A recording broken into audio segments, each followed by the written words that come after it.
Hi, thanks for joining me. My name is Princella Stringer, and I just want to welcome you to this show, whether you're watching it on Facebook or YouTube. I am so glad you're here.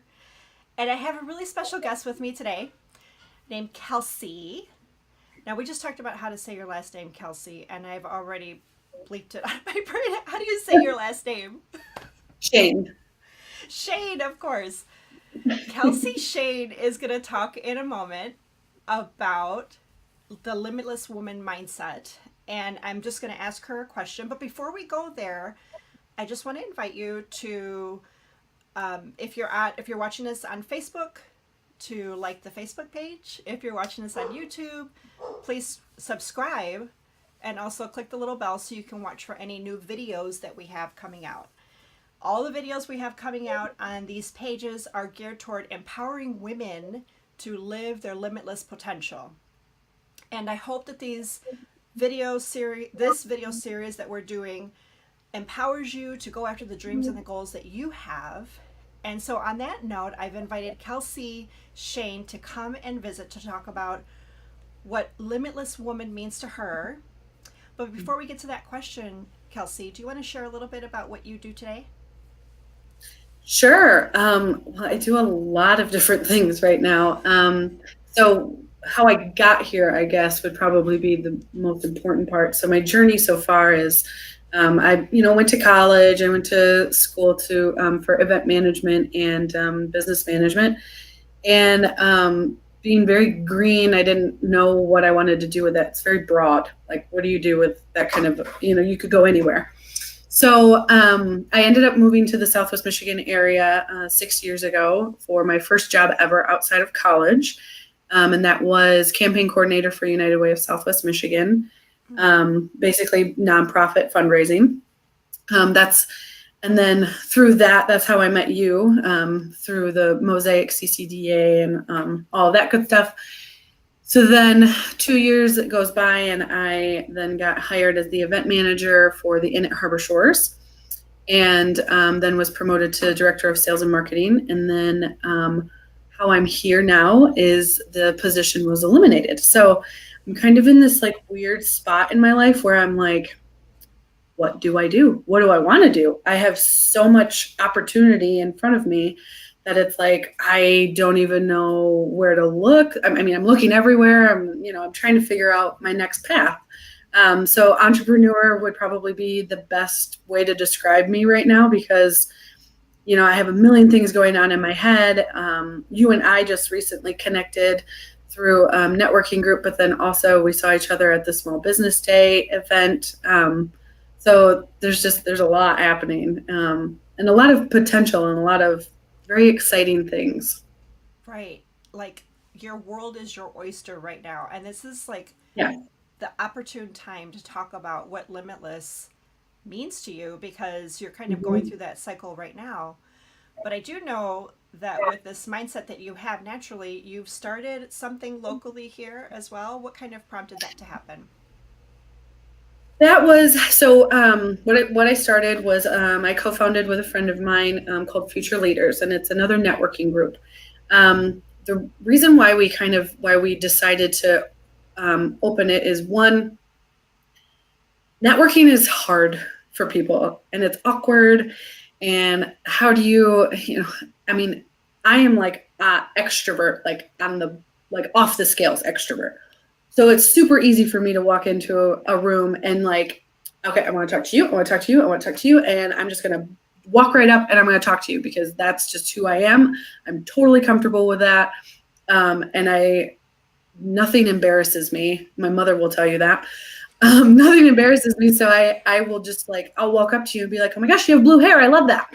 And that's how I start conversations. But I recognized very quickly that I am unique in that not a lot of people can do that. And so it's awkward. So how can I help people make it less awkward? How can I help people find that connection, that would take normally 10, 20 minutes for you to find a connection with somebody, and you have to like weave through all of those conversation pieces and, well, where do you work and where did you come from and did you grow up here, all those basic questions. So Right. that was my passion. That is my passion, and why I started this networking group called Future Leaders, to really kind of help that.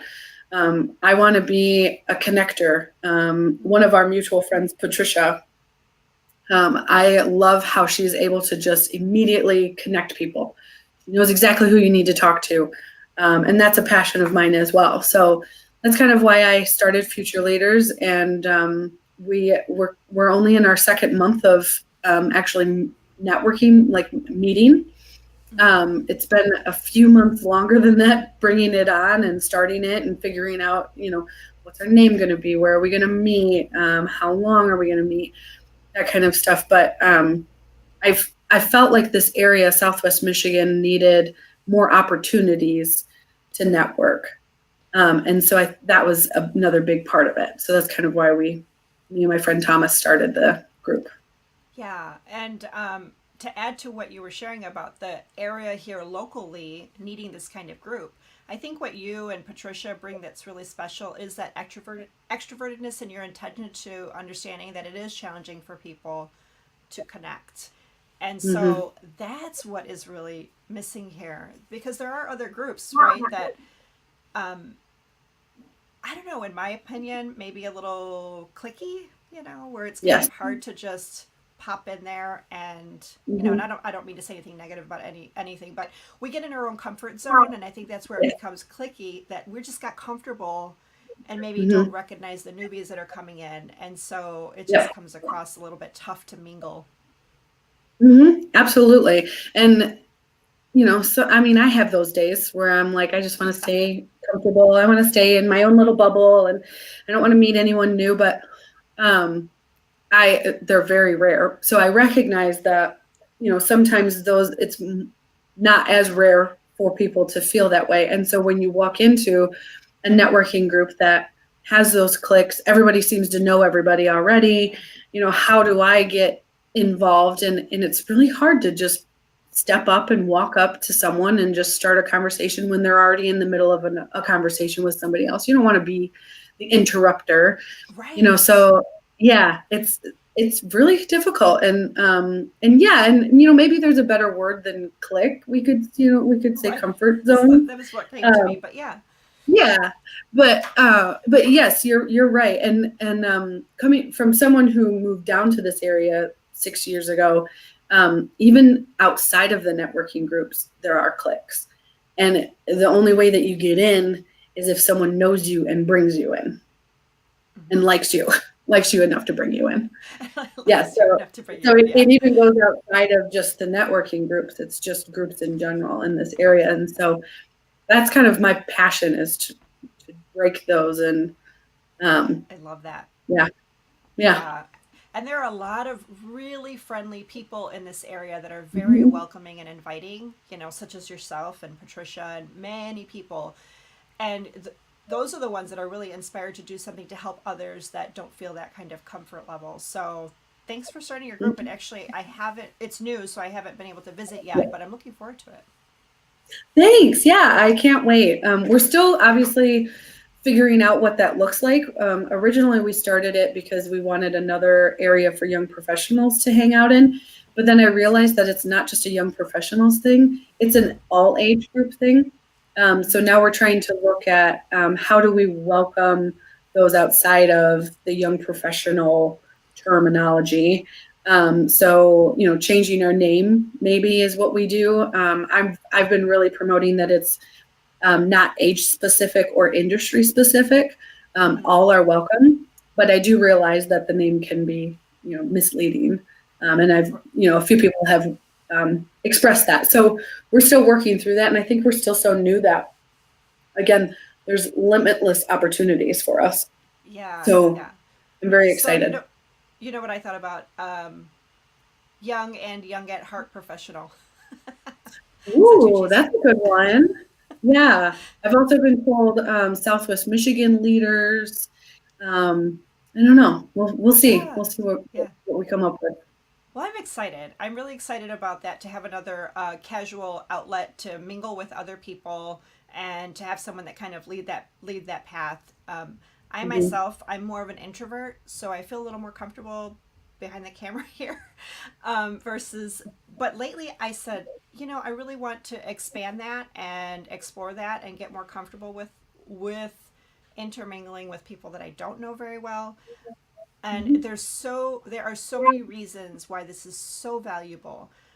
Of course, we're talking about limitlessness and empowerment, women's empowerment, but like for a woman such as yourself that's in a position of maybe looking to work somewhere else or start her own Mhm. business, this is a huge thing to be able to not necessarily master, but find a comfort level with it. Yeah, absolutely. Yeah. So, anyway, that brings me to my question. What do Hmm. you, and I'm so glad you're here to get your perspective and the demographic that you are in and that you live in every single day and are mingling with other people every single day in this. But my generation has like one view of a limitless mindset. And I think the younger generations have a little bit different of a different perspective on that. I'll give you an example. My daughter, who's much younger than you are, she's 14 in a different Hmm. generation. But if I say to her, share stories with her about empowerment and limitless thinking, she's like, "What? You just do it. What's the big deal?" This is her mindset. So I'm excited to have you on to share what maybe women in your demographic kind of think about this limitlessness, and what does a limitless woman mean to you? Limitless woman means to me, I mean, it's kind of in the name, limitless, like no glass ceiling. There's nothing stopping her from achieving her dreams. And not only that, but she has a whole tribe behind her, helping her achieve those dreams. And then in turn, so if I'm the limitless woman, I have a tribe of women or men helping me achieve my dream. And then I turn around and I am a part of that tribe for all of those people that are behind me. Yeah, That's what limitless woman means to me. you have no idea how happy I am that you said that about the tribe. The tribe is so important. It's So, huge. If yeah, you I don't mean, have a I'll use tribe, myself as an example. If I'm in my office just being my limitless self in my own bubble, what good does uh-huh. that do? Yeah, right. Yeah, no, I think tribes are huge, and I think they're becoming more and more.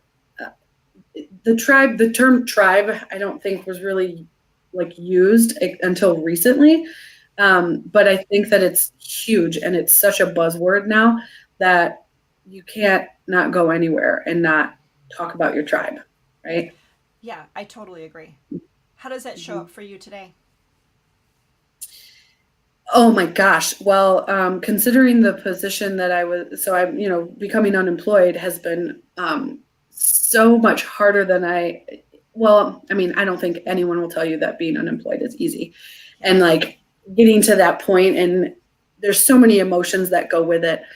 But I honestly, it's been empowering the amount of people that have come to me that have shown up to my tribe that I didn't even realize were in my tribe Mm. that have been helping me through this process, that have been reaching out. What can I do? What do you need?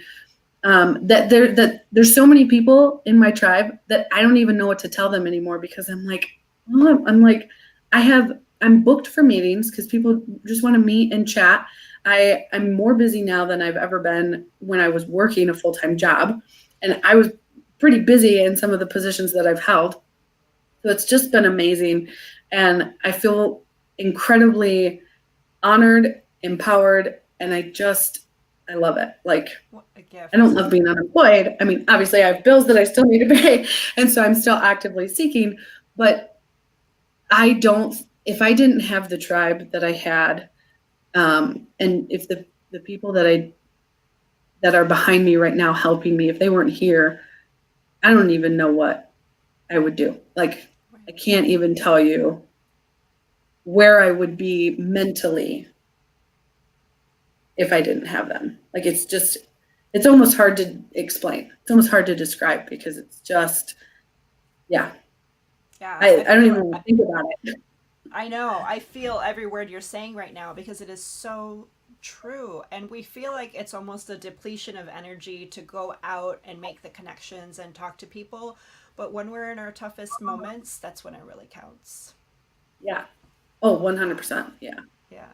Oh my gosh, Mm-hmm. I'm so glad that you shared that. It's so insightful. And it's really important that other women kind of recognize what that looks like for themselves too, you know. So I'd love to chat about that another time, but I am really Yeah. curious to know, where do you think this mindset came from for you? Did you have some influences in your life? Oh, yeah. So I grew up with two other sisters, so it was a very female-driven household. um, and I would not be who I am today without my both of my parents. I mean, I could go on and on and on about the influence that both of them have had because it's not just women empowering women. You also need men empowering women, and especially fathers. Father figures are so big in how they influence a woman and how they think about themselves and how they portray themselves to the world. So having a dad who literally told me that I could be whatever I wanted to be. And then having a mom that would make that costume for my Halloween costume, like that's what I grew up with. And I, again, they're part of my tribe, and I can't even imagine being where I am today without them. They, they, I consider myself the black sheep of the family because I come from a family of introverts. So I'm the only extrovert in my family. Like traveling with me, my mother hated it because I would find the most random person in the airport and befriend them, or I would just stop on the side of the street and talk to a homeless person. And my mother, who's an Oh, introvert, didn't understand that. But then she's also like, I'm losing my children, like my daughter, because I'm flitting all over the place, just meeting new people and having a ton of fun. And that was, me. But having a mother that also encouraged it, that recognized that that was something different, but it was a good different. And so, obviously teaching me structure, that like being aware of my surroundings. So if I'm going to run off and I'm going to go talk to the homeless men, making sure that I'm still safe, yeah. within my own self. So I think that's what made a huge difference is just my parents recognizing my differences, loving me for my differences. They give me grief and say that all their gray hairs are for me, which I will gladly take ownership of, because I think that they need gray hairs just as I need gray hairs when I get older. It means you lived a good life. That's my Yeah. philosophy on that. But without that and just the encouragement to continue to be myself, um, I wouldn't be as confident as I am now Yeah. to be That's able to start amazing. my own networking group. Right. Right. It's pretty uncommon right now. I mean, at your age is what I mean to say. You know, we're focused on, I don't know, maybe I'm speaking more about my generation, speaking of when I was your age, all the should do's, you know. And I suppose you Hmm. probably still feel a little bit of that in your generation, Yeah. possibly, Oh, but yeah. yeah. I think I'm a little different because I think there is definitely, and I think that you'll get that with any generation. You always have you need to do this. You need to, like right now, it's like you need to go to college and you need to have a degree, otherwise you won't get a good job. But I have a sister who is an HR assistant and didn't go to college. She went to college for one semester and it didn't. Oh, sorry, my battery is running low on my laptop. Um, but she didn't go to college. She went to college for a semester, realized it wasn't for her, went into the AmeriCorps, and from there became an HR assistant at a huge company that makes toothbrushes and all different kind of dental tools, personal dental tools for like Colgate and like Crest and all these huge companies. Good for So her. I Wow. mean, right? Like that to me right there proves that you don't need a degree to be able to do something and she loves it. She enjoys it. I think you just have to have a passion, and you have to be able to explain to those that you're interviewing with what qualities you have that can transfer to the position. I think that's the biggest thing. The biggest hurdle that I think people need to understand is what they already have in themselves. And that goes back to the limitless woman and the empowerment thing that you're trying to, encourage in all the different generations. But I think that's the hardest thing for women, is to understand how great we are and how that greatness transfers to different positions and how it's all transferable. Right. Wow. And I got to tell you, I got a little teary eyed when you were talking about your parents. The love in your family is so clear. They're going to be very proud of you when they hear this video. It's very sweet. Yeah, they're amazing. Honestly, I really lucked out with parents. So sweet. Yeah. Well, thank you so much for coming on. And I'm probably a little red right now because I got a little perplexed hearing your story about your family. So sweet. But anyways, thank you so much for coming on and sharing how you feel about the limitless mindset and what you're doing today. And I look forward to hearing more about your group when that comes. And we'll continue the discussion later. Yeah, absolutely. Yeah. Thank you so much for inviting me. This has been great. And I love the questions, and I love what you are doing. And I think it's so important. So important. Thank you so much. Thanks. So anybody that's watching, if you have any comments or thoughts that you want to share based off of our discussion today, leave the comments here. We'd love to hear some feedback about what you've heard and how it pertains to you. What does Limitless Woman mean to you? So don't forget to like us on Facebook and check us out on YouTube. So have a great day, and thanks so much, Kelsey. Bye-bye. Thank you. Bye.